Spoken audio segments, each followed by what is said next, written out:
sumamba, magpasalamat sa ating Panginoon. Tayo na kumanta, sumayaw sa saliw ng tugtugan, kay inang pagmasdan ang nagkakaisa at sama-sama magkakapatid.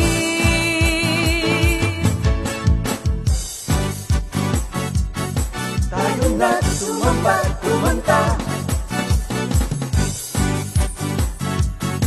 tayo na sumamba, sumayaw kay Jesus. Kayo na at sumamba, magpasalamat sa ating Panginoon. Tayo na kumanta, sumayaw sa saliw ng tugtugan, kay inang pagmasdan ang nagkakaisa at sama-sama magkakapatid. Kay Jesus ang iyong problema. Magdasal, maghintay, magtiwala. Sa oras ng pangangailangan, si Jesus ang katugunan. Si Jesus ang ating Panginoon, kailanman di kanya iiwan. Si Jesus ang ating Panginoon, kasama sa lahat ng oras. Papuri at pasasalamat tanging sa'yo, alay. Tanging sa'yo, alay.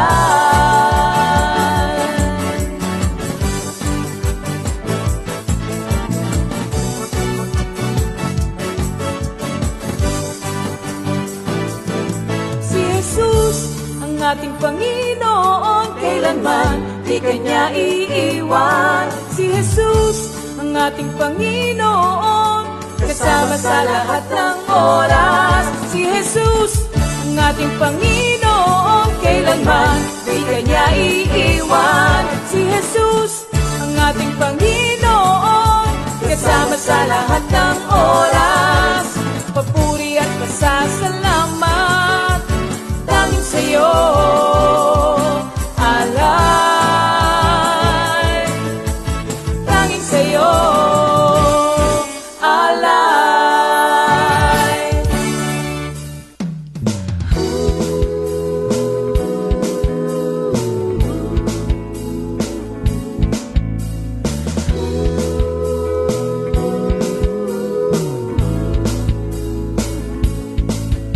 Pinagpalang buhay ang kaloob ng Diyos sa lahat ng tao. May takot sa Kanya. Pinagpalang buhay ang kaloob ng Diyos sa lahat ng tao. Nagtitiwala. Praise the Lord! Good evening once again, brothers and sisters. Tayo patuloy na magpuri at magpasalamat sa ating dakilang Diyos Ama sa langit, sapagkat panibagong araw na naman ang pinagkaloob niya. Panibagong salita ang ating maririnig. Magandang balita, hindi lang magandang balita, kundi mabuting balita. But before anything else, tayo muna po ay manalangin. Hallelujah, hallelujah, hallelujah. Dakilang Ama sa langit, unay ang papuri at pasasalamat ay sa iyo lamang. Salamat Ama sa araw na ito na pinagkaloob mo na kami ay malayang makakarinig ng iyong magandang balita. So Lord, tanging hiling po namin ang inyong gabay at patnubay.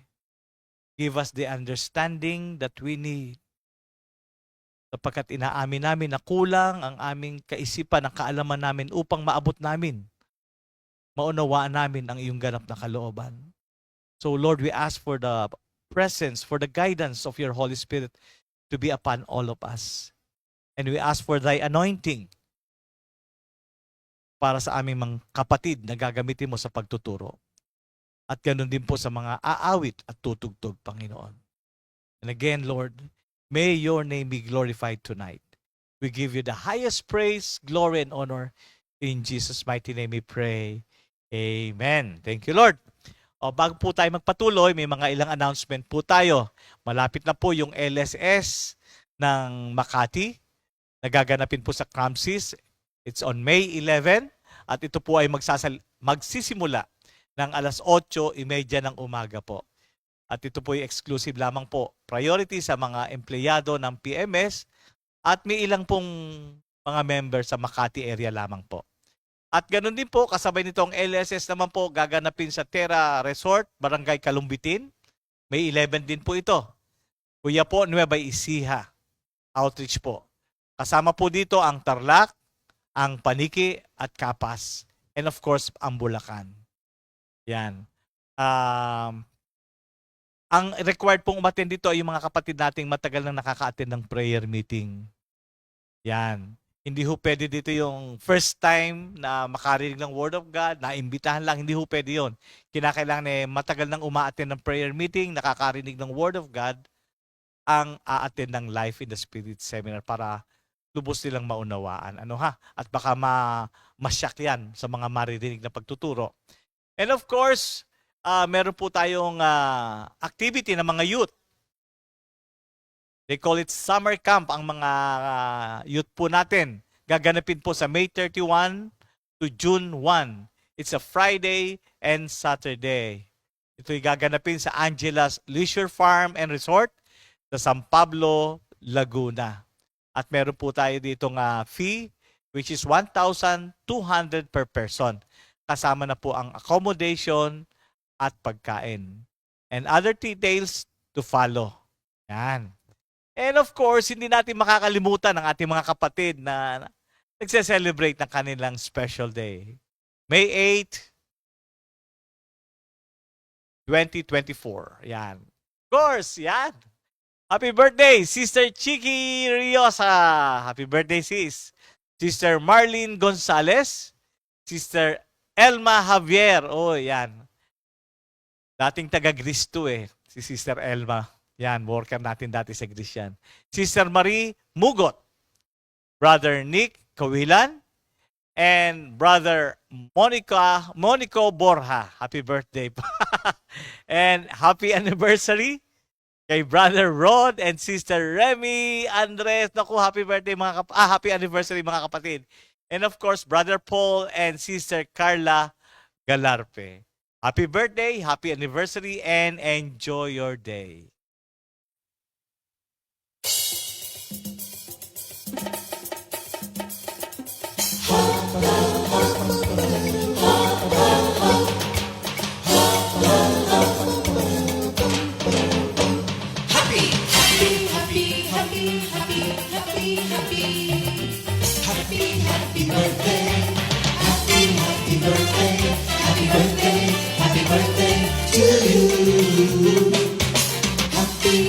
Happy anniversary, happy anniversary. Happy anniversary. May the good Lord bless you, may the Lord's light shine upon you. Happy anniversary to you. Happy birthday to you.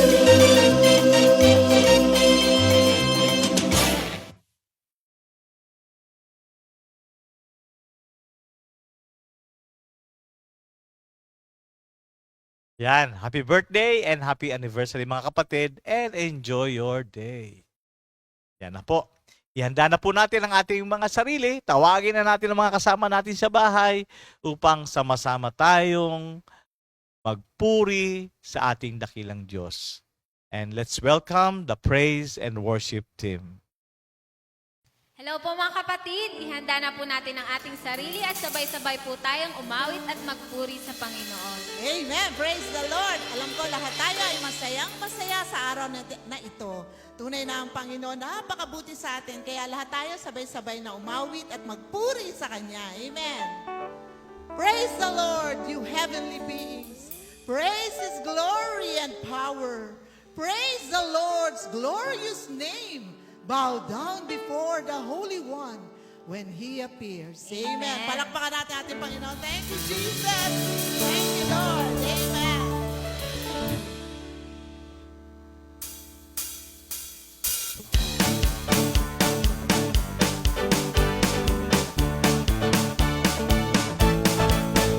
I will sing to the Lord all my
shout. I will shout, Praise the Lord.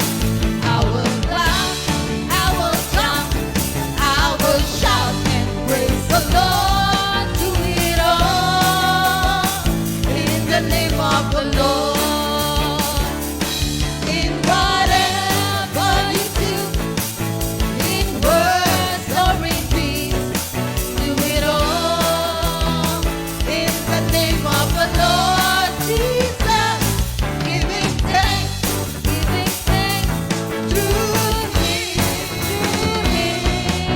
to God the Father. Everybody walk.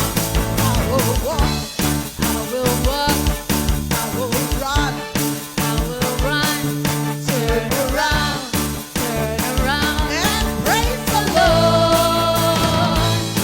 I will walk, I will run, turn around and praise the Lord. Do it all in the name of the Lord.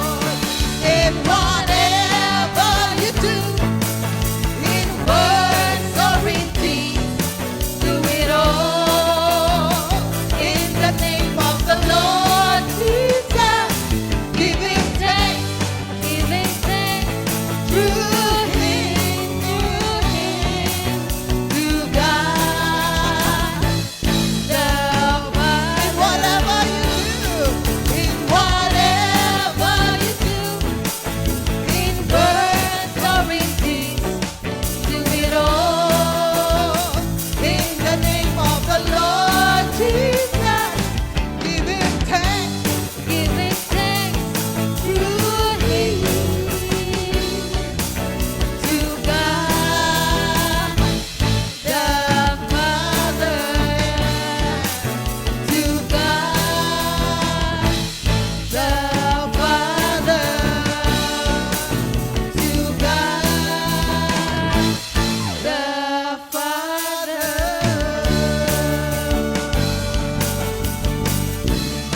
Amen. Hallelujah. Palakpakan natin ang Panginoon. Thank you, Jesus. Hallelujah.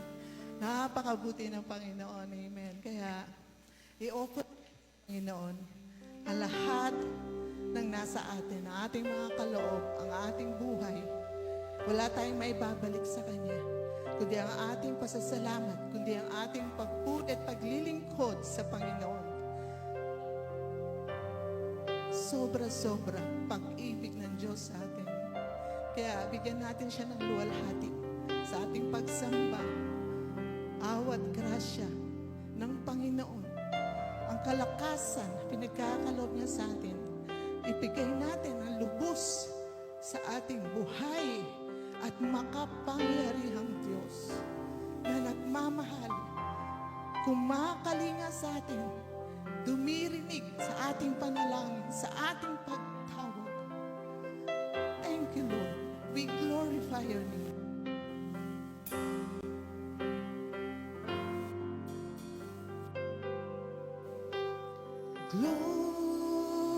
Glorify your name on high.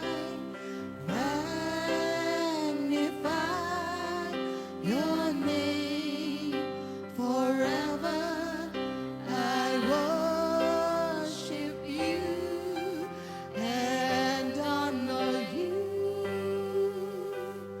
Lift him up, oh Holy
Palakpakan natin ang ating Panginoon.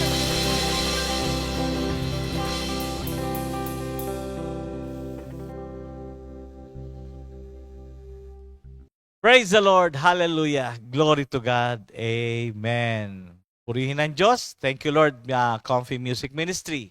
Yan po. Let's prepare ourselves. Yung ating ballpen, notebook, Bible, markers, lahat ng gamit natin sa ating pag-aaral.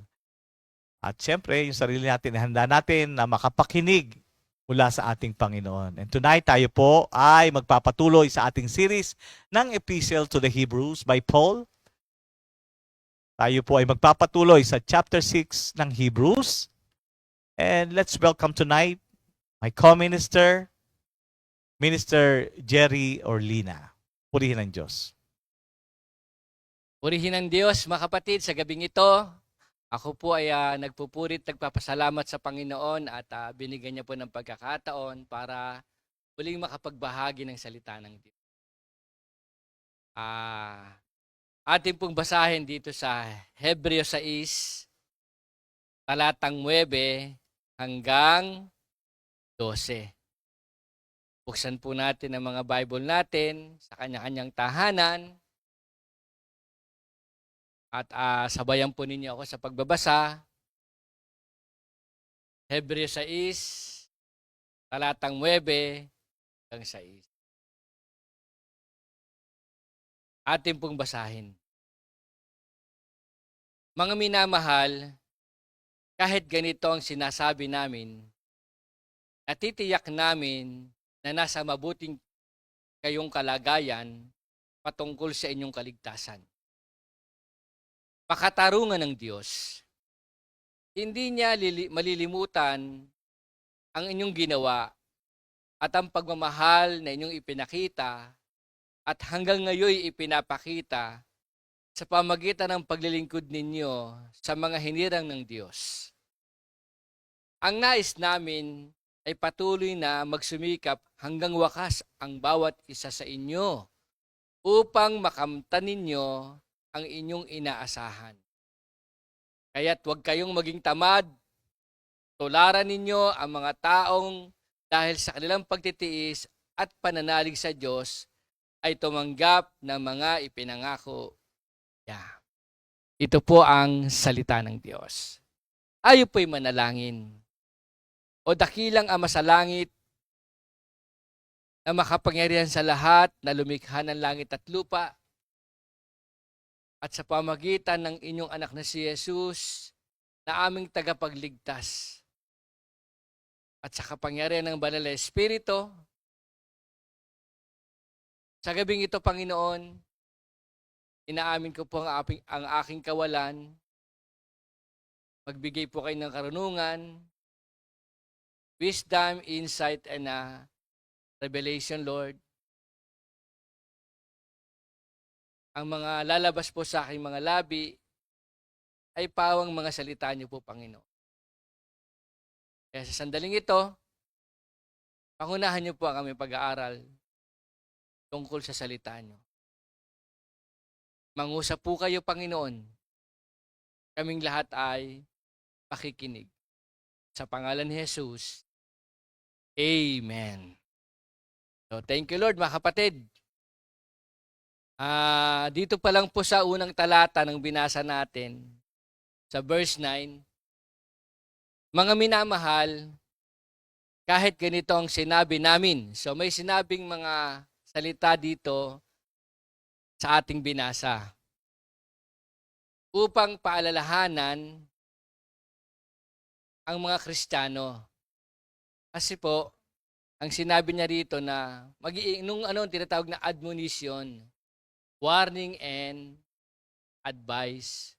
Kasi po ang isang Kristiyano, may posibilidad po na bumalik sa dating buhay, mag-backslide, o muling manlamig sa gawain sa Panginoon, tumalikod sa gawain sa Panginoon, o lumayo sa Diyos.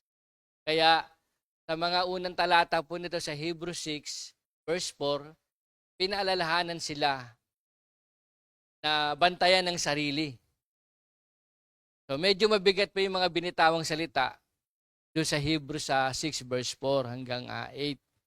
Pero, pagdating po dito sa Hebrews 6 verse 9, kung sa una nandun ang admonition, pag sinabing admonition, warning and advice.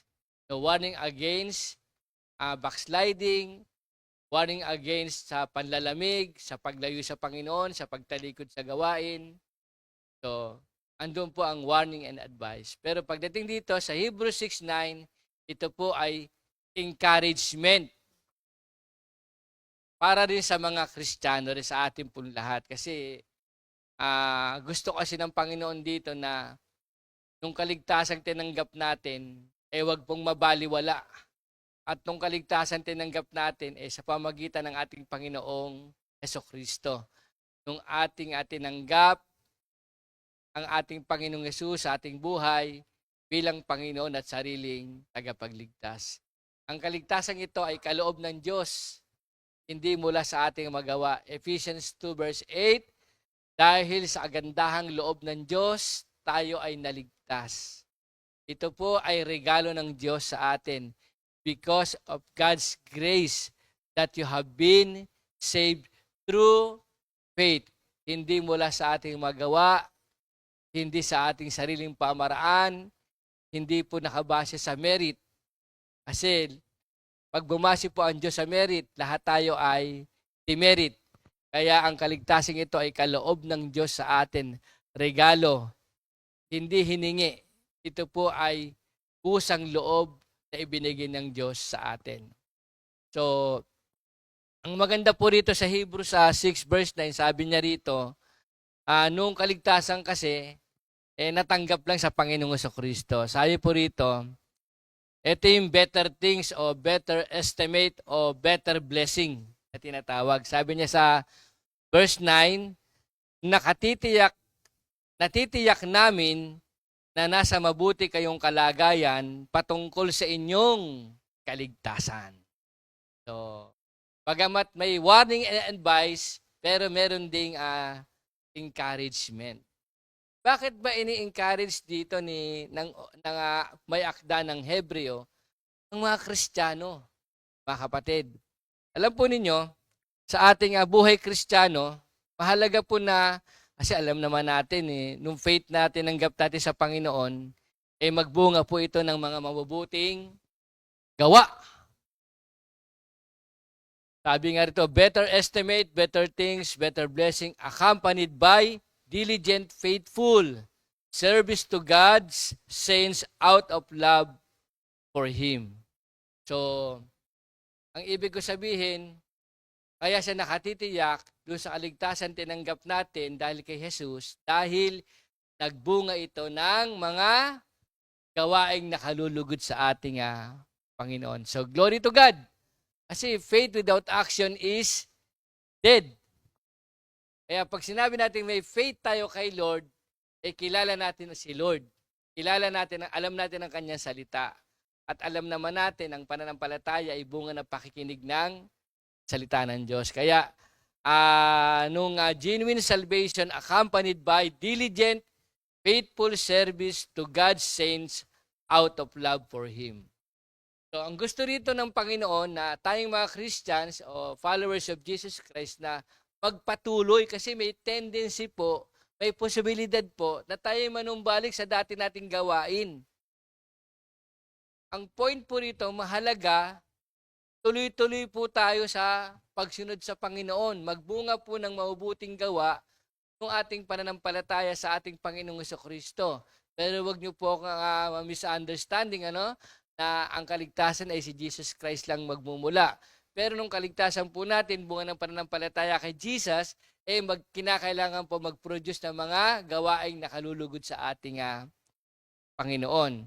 Mga kapatid, so, diligent, faithful service to God's saints out of love for Him. Kaya nga dito sa salitaan meron dito, redeeming the time. Napakahalaga po nito, no? Sabi nga ng salita ng Diyos sa Ephesians 5:16. No? Samantalahin ninyo ang bawat pagkakataon na kayo'y maagawa ng mabuti sapagkat punong-puno ng kasamaan ang daigdig ngayon. So, wag nating hayaan ang bawat sandali na hindi tayo maagawa ng mga bagay na nakalulugod sa Diyos. Sabi rito, samantalahin habang may pagkakataon. Kumbaga, mataas pang araw, gumawa na tayo ng kabutihan. Sapagkat dito po tayo hinahanapan ng Diyos bilang mga tagasunod niya, bilang naligtas, bilang pinatawad, bilang binigyan ng bagong buhay, bilang mga anak ng Diyos, mga kapatid. Upang nang sa ganon, hindi tayo muling tinatawag na drifting away o falling away tayo kay Lord. Kaya dapat kahit dahan-dahan, kahit mabagal po, ang mahalaga po, umuusod tayo paabante. Press on. Pursue, mga kapatid. Para na sa ganon, sabi nga rito, diligence Redeeming the time. Alam niyo, merong 4 na bagay na hindi na pwedeng maibalik. Kaya, samantalahin po natin nung enthusiasm, nung zealousness, nung diligence, mga kapatid, wag po natin sayangin ang bawat pagkakataon na tayo maagawa ng mabuti. Mga kapatid, 4 things you can't back. Mahalaga po ito. Number 1, the stone after stone. The stone after stone. Pag nabato mo na yung isang bato, na pwedeng maibalik. May mga bagay na hindi na pwedeng maibalik. Another, the words after it's said. Yung mga nasabi natin, mabuti man yan o masama, hindi na po natin pwedeng maibalik. The occasion after it's missed. The occasion after it's missed. For the time after it's gone. So, you have to redeem the time. Samantalahin natin. Sabi nga dito sa Galatians 6:9, ngunit kung tayo ay gumagawa ng mabuti, hindi tayo dapat na panghinaan ng loob. Ito ay sapagkat tayo ay aani kung hindi tayo manlulupaypay sa pagdating ng takdang panahon. Kaya po mga kapatid, sabi nga rin sa lesson natin, better estimate or better things, better blessing accompanied by diligent, faithful service to God's saints out of love for Him. Pag sinabi kasi diligence, mga kapatid, ito po ang sabi steady, earnest, and energetic effort. Devoted and painstaking work and application. Sorry, ulitin ko po. Pag sinabi pong diligence, meaning niya, steady, earnest, and energetic effort. Devoted and painstaking work and application to accomplish an undertaking. So, kaya po ang diligence. So, sabi rito, sa binasa natin, para wag pong mawala ng kabuluhan ng kaligtasan tinanggap natin, sabi niya, we are confident, nakatitiyak ako, nakasisigurado ako, patungkol sa inyong pananampalataya. Mga kapatid. Kaya, diligence in serving God, pero mahalaga na, as a Christians, as a followers of Christ, meron tayong laging diligence in serving God demands a whole-hearted pursuit of His will and purpose.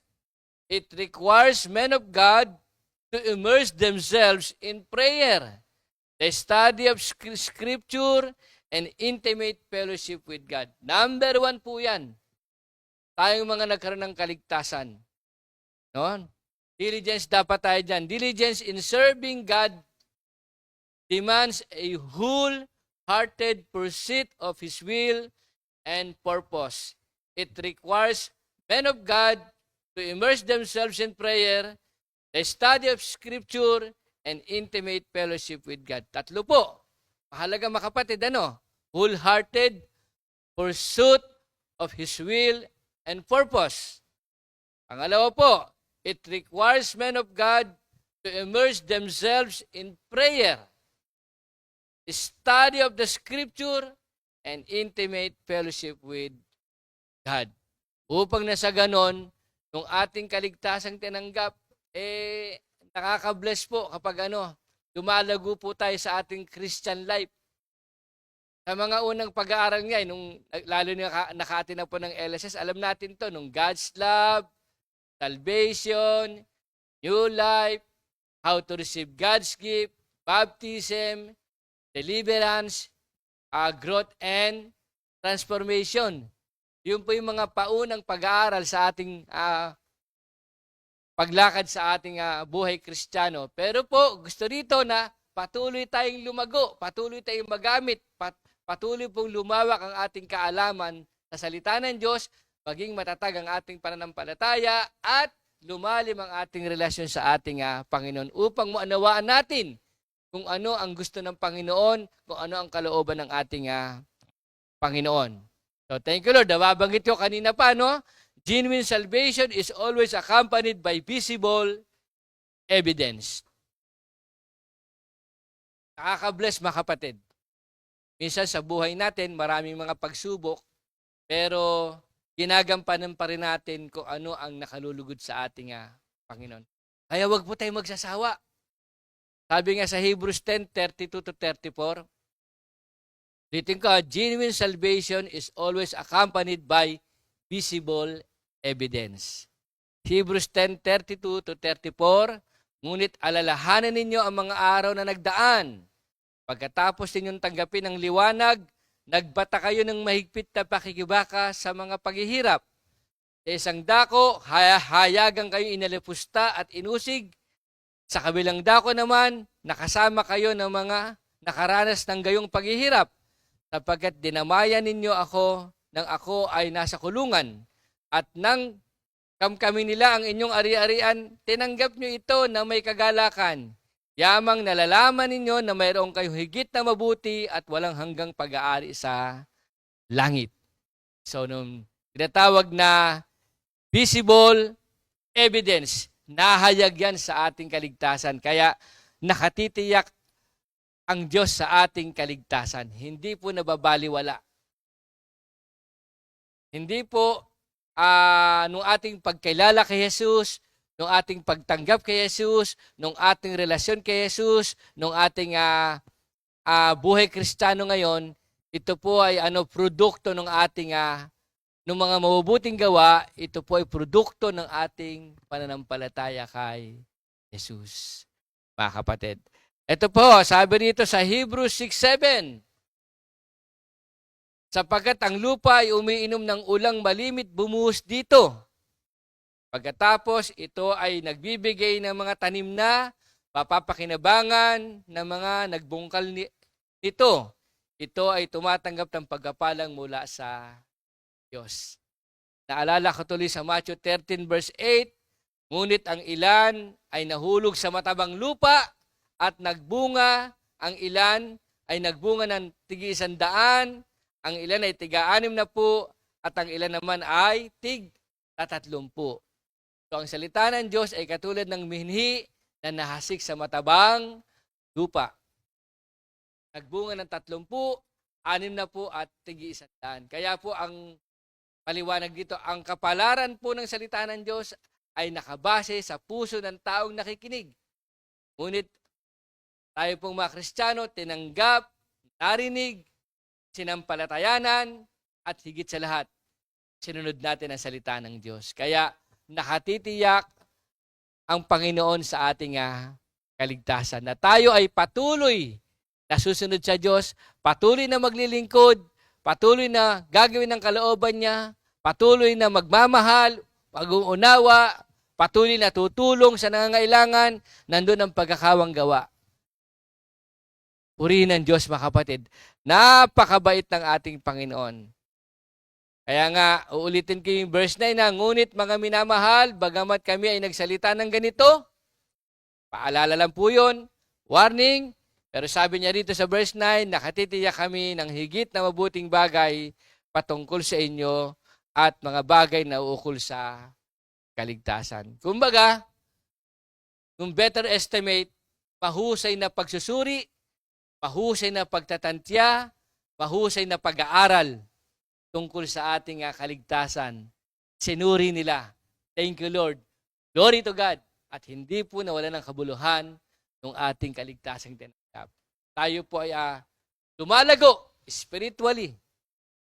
Yan po ang gusto ng Panginoon sa ating lahat. Gusto niya magamit tayo sa kanyang kawan, kabalikat, kasama, kamanggagawa sa kawan ng ating Panginoon o sa ubasan ng ating Panginoon. Ngayon po, kaya wag po tayo madi-discourage. Don't be discouraged. Wag tayo ma-discourage, mga kapatid. No? Ang taong ligtas, ang taong iniligtas ng Diyos, nakikita o nahayag sa Kanya, sa Kanyang buhay ang mga mabuting gawa, mga kapatid. So don't be discouraged. Bakit? Because God has not forgotten about you. Yan ha. So, huwag tayong ma-discourage sapagkat sabi rito, because God has not forgotten about you. Thank you, Lord. Kung hindi man, minsan kasi, bagay sabi ng Bible, kung anong ginawa natin sa kanan, huwag na natin ipaalam sa kaliwa. At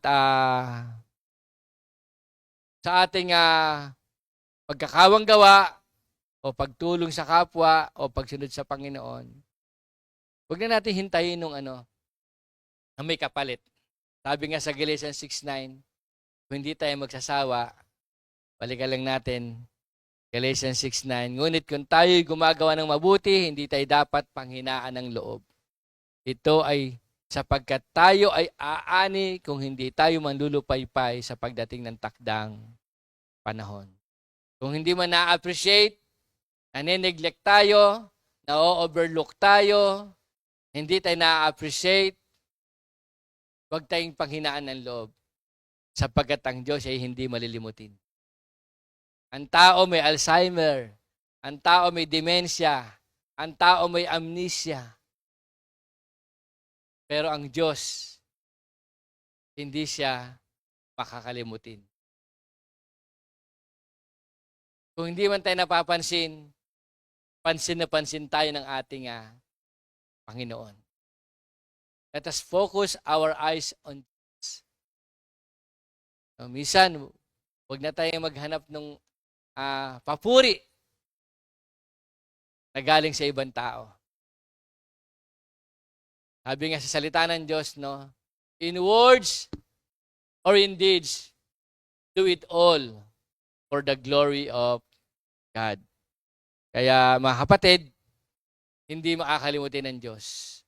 Pangalawa, God is not unfair. God is not unjust. Makatarungan ang Diyos. Sabi sa verse 10, hindi makakalimutin ng Diyos at makatarungan ang Diyos. Alam po ninyo, kung hindi man sinasagot ng ating mga panalangin, o sa kabila ng lahat ng paglilingkod natin, sa tingin natin walang maganda nangyayari, hindi po pwedeng magkamali ang Diyos. Kaya nga, nothing you do in the Lord's service is ever useless. Diyos po siya. Alam niya ang nilalaman ng ating puso at kaisipan. Hindi po siya pwedeng magkamali. Nalalaman niya ang lahat. God is not unfair. Kung tayo minsan, parang hindi kailangan, alam din ng Diyos yan. Hindi siya pwedeng magkamali. Alam ng Diyos ang puso natin. Walang nalilingid sa ating Panginoon. Ang gusto niya, nung kaligtasang tinanggap natin ay magbunga ng mga gawaing nakalulugod sa ating Panginoon. Mga kapatid, ano po? Kaya, don't be discouraged because God has not forgotten about you. God is not unjust to forget your work and labor of love. So nga, no, sometimes our fear that God forgot our work and labor of love comes from relying on the attention and applause of people. It's true that some people may forget your work and labor of love, but God never will. Hindi niya pwedeng makalimutan. Mga kapatid. So paano? We desire that each one of you show the same diligence to the full assurance of hope until the end. Alam po ninyo, sabi ng ating Panginoon, tuloy ko lang po rito bago ako pumunta rito sa pangalawang mga kapatid sa verse 10. Sa Matthew 22, verse 37, nung pagkapakita natin ng, sabi niya nga rito, no, hindi niya makakalimutan ng ating mga labor of love. Kung makalimutan man ng tao, hindi makakalimutan ng Diyos. Kasi nga, ang sabi rito, nung diligent, faithful service to others out of love for Him, ang sabi rito, mga kapatid, Matthew 22:37, sinabi ni Jesus sa kanya, ibigin mo ang Panginoon mong Diyos ng buong puso mo, ng buong kaluluwa mo, at ng buong pag-iisip mo. Kaya natin ginagawa ang pagkakawang gawa natin sa ating kapwa dahil bunga ng ating pagmamahal sa ating Panginoon. At kapag ginagawa po natin ito, ang Diyos ay nalulugod sa ating lahat. Isang bagong utos, John 13:34, isang bagong utos ang ibibinibigay ko sa inyo. Kayo ay mag-ibigan sa isa't isa kung paanong iniibig ko kayo, gayon din naman kaming. Gayon din naman, ulitin ko po, verse 13-34 ng John, isang bagong utos ang ibinibigay ko sa inyo. Kayo ay mag-ibigan sa isa't isa kung paanong inibig ko kayo, ay gayon din naman kayong mag-ibigan sa isa't isa. God will reward to those who obey Him. Ulitin ko, God is not unfair. Lahat ng ginawa nating labor of love, hindi pwedeng kalimutan ng ating Panginoon. At alam naman natin, mga kapatid, Diyos siya. Huwag po natin kalilimutan, Diyos siya, tayo'y tao lamang, pero siya ay Diyos. Hindi po siya pwedeng magkamali sa buhay natin. Alam niya yan.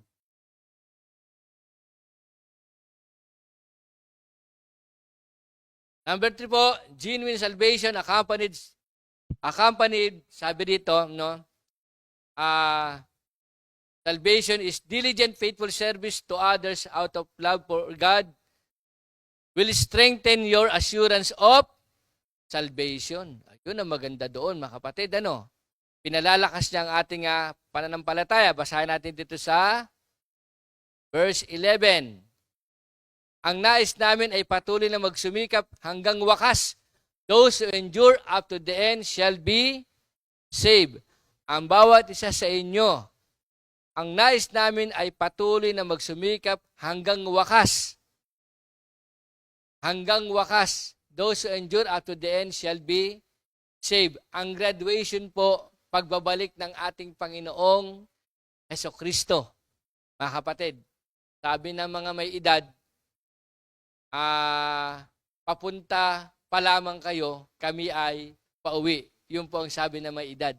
Pero ang sabi po ng Bible, ang nais namin ay patuloy na magsumikap hanggang wakas. Ang bawat isa sa inyo upang makamtan ninyo ang inyong inaasahan. Kaya dito, mga kapatid, ano po, na patuloy tayong magsumikap sa paglilingkod sa ating Panginoon. Huwag kang susuko, huwag kang bibitiw, sugod, palakasin ng mahihina.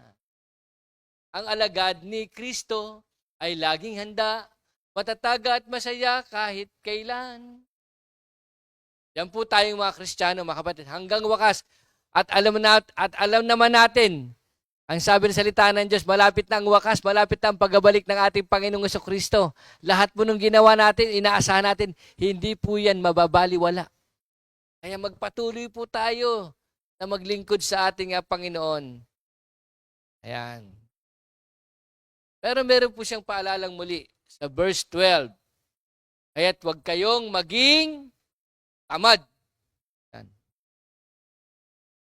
Alam nyo, huwag maging tamad ng sabi rito. Mga kapatid.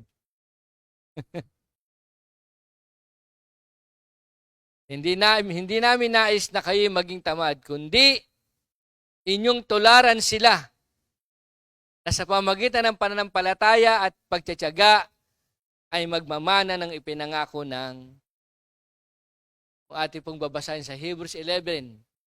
Nandoon po ang mga karakter ng mga taong naglingkod ng may pananampalataya, nagtiis, nagtiyaga, ay nagmana ng mga ipinangako ng ating Panginoon. Tinatawag na Hall of Faith. Hebrews 11. Sila po'y sumunod sa Panginoon. Hindi po sila pinanghinaan ng loob, hindi nanawa, hindi pumasok ang boredom, hindi pumasok ang monotonous, hindi pumasok ang pananawa sa paglilingkod sa Panginoon. Bagamat dumadating sa isang Kristiyano po yan.